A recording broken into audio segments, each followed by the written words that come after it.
Vous avez compris qu'un être sensible ne doit pas faire l'objet d'un commerce, qu'il y a plus d'abandon que d'adoption, que les refuges accueillent plus d'animaux qu'ils n'ont de place, et qu'il est urgent de les aider en adoptant chez eux? Merveilleux! Maintenant, il faut trouver les animaux à l'adoption. En ce moment même, en France, il y a des centaines, voire des milliers de cochons d'Inde qui attendent d'être adoptés. Mais malheureusement, les trouver n'est pas toujours facile, alors j'espère vous aider avec cette vidéo et que jamais, plus jamais, vous ne passerez par une animalerie ou un éleveur et que désormais, vous adopterez toujours vos animaux, peu importe l'espèce, auprès d'une association. Première étape, parcourir les annonces d'adoption. Il y a 3 sites principaux regroupant la très grande majorité des annonces: Rescue, Seconde Chance et Wamiz. Sur chacun d'eux, vous pouvez sélectionner le département et l'espèce et parfois approfondir avec des critères tels que le sexe, l'âge, etc. Je vous conseille de renseigner le minimum département et espèce. Vous trierez les résultats vous-même, ça évitera que vous ne passiez à côté d'une annonce qui vous corresponde.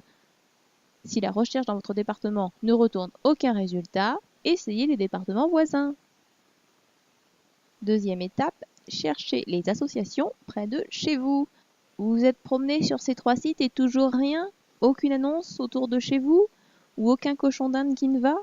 Dans ce cas, cherchez les associations près de chez vous en allant sur le site refuge-animaux.fr. Cliquez sur les pictos autour de chez vous et consultez les sites des associations. Tous leurs animaux devraient y être présentés. Troisième étape, prendre contact. Téléphonez, envoyez un email à l'association pour expliquer votre situation et ce que vous cherchez. Même si l'association ne semble pas avoir actuellement de cochons d'Inde, tentez votre chance. Peut-être qu'il y en a actuellement, mais ils sont en quarantaine ou ils n'ont pas encore eu le temps de poster les annonces. Les motifs peuvent être nombreux. Peut-être répondront-ils qu'ils n'en ont pas actuellement, mais ils pourront vous prévenir le jour où ils accueilleront des petits malheureux. Ou encore pourront-ils vous rediriger vers une autre association qui, elle, en a. Quatrième étape. Ne cherchez pas un pur race, laissez la place au hasard. Ne soyez pas trop arrêté dans votre recherche, consultez les annonces et laissez-vous porter sans a priori. C'est sûr que si vous cherchez un USTD avec marquage hollandais de 1 mois, vous pouvez mettre 10 ans avant de tomber sur une annonce pareille. Pourquoi vous arrêter au physique? Ce qui compte, c'est la relation qui se construira entre vous, la compatibilité de votre mode de vie avec son caractère. Par exemple, vous voulez un bébé? Un cochon d'Inde grandit vite. Tant pis s'il a 10 mois et qu'il a fini sa croissance, il a encore toute sa vie devant lui, et même âgé de 2 ans, il reste de belles années encore à vivre.